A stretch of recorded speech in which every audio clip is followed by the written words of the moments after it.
All right, let's talk about the bench press. Now, I have made a video about bench press before, but I believe it was like a year ago, which is actually kind of cool because I'm seeing my own growth when it comes to lifting. And of course, we're always going to be learning when we're lifting. So I want to share with you a lot of things that have made a huge difference in my bench press. I'm hoping that my microphone works today, but if you see me messing with it, it's because it's been cutting out and whatnot. So I apologize for that.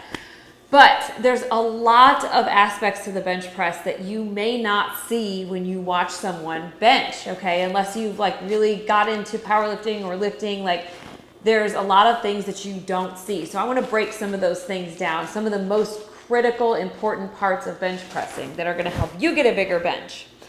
Okay, so the first thing I want to talk about is foot placement and leg drive. Everyone is different, and I've tried different foot positions, and what I have found, I'm just going to lay down and show you what I have found works for me is to have my feet tucked under, pushing my toes into the ground, and like my coach T. Curry tells me to do, pretend it's like pushing down a gas pedal, right?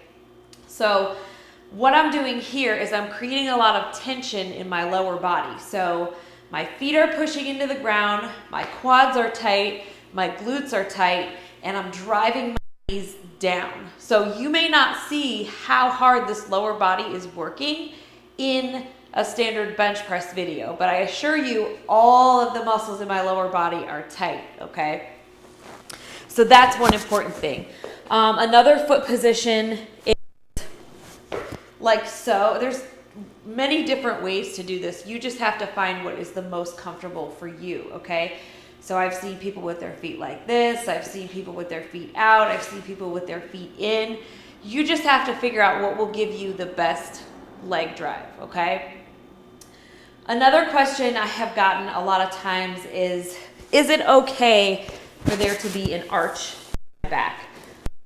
From my experience, my arch has gotten a little bit bigger as my leg drive gets better, as my shoulder blades are down and back, driving my head and my neck into the bench. My arch has gotten a little bit bigger. So my answer to that question is it causing you pain? If it's causing you pain to have an arched back, then don't do it. Just find what position works for you. I find that arching my back gives me an advantage of using more of my upper back when I'm pressing, okay? Some people do it, I think, to gain an advantage with a shorter range of motion. There's like a really crazy arch. But for me, that's just what is comfortable for me.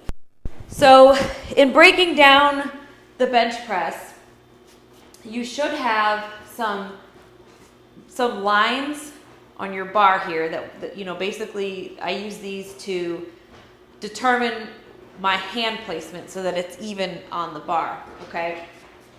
So once I get set up with my feet driving into the ground, quads and glutes are tight, I find my hand position. If you find that you have shoulder pain when you're benching, a wider grip is probably going to be better for you as opposed to a closer grip, because what happens with a closer grip, you're getting more range of motion, right? See how extended my humerus is getting when I'm close grip, as opposed to when I'm wider grip, I have less range of motion to bring the bar to my chest.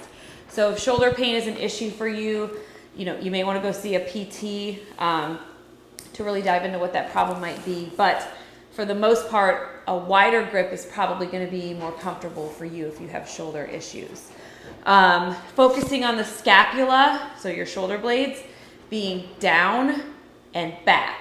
So you want them to be down and back on the bench, which is going to tighten your lats. It's going to give you a super solid base to bench press with. So as I talked about earlier, driving the head and the upper back and the neck into the bench, okay? Now when I unrack the bar, you're gonna see that I'm just bringing my lats down. Bringing my arms down, okay? I'm not pressing off the J-hooks. This is a J-hook here. I am basically just moving the bar out of the J hooks. So out as opposed to pressing. And keeping everything super tight. Okay, so like you have 2 stakes stuck into the bench. So down and back with the shoulder blades. That's a cue that has really helped me. My coach's coach had mentioned that down and back like 2 stakes. So that's really helped me. All right. So I'm rolling the bar to the end of the J hooks. I like to grab the bar first because it allows me to get my upper back tight, feet driving into the ground, glutes tight, and I'm just gently taking the bar off the J hooks. And I want my knuckles facing up, slowly lowering the bar down and pressing. I'm gonna do that again. And you wanna take a big breath while the bar is up. So bracing your core, down and up. So it's a lot to remember. You might want to go back through this video and kind of make a note. I'll go over it again for review. Foot drive, finding your comfortable foot position that's going to allow you to get the most stability. Quads tight, knees out, glutes tight. When you lay down on the bench, making sure your back, shoulder blades, down and back, so retracted and depressed. Getting a good grip on the bar. Head and neck into the bench. Your arms are like 2 stakes stuck in the bench here. Taking a big breath, knuckles up, grab the bar tight. Gently getting the bar off of the J hooks. Big brace.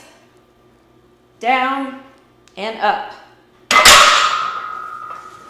And practice those techniques. Leave me a comment if you found this helpful or if you have any questions. I would love to get y'all's feedback. Happy benching!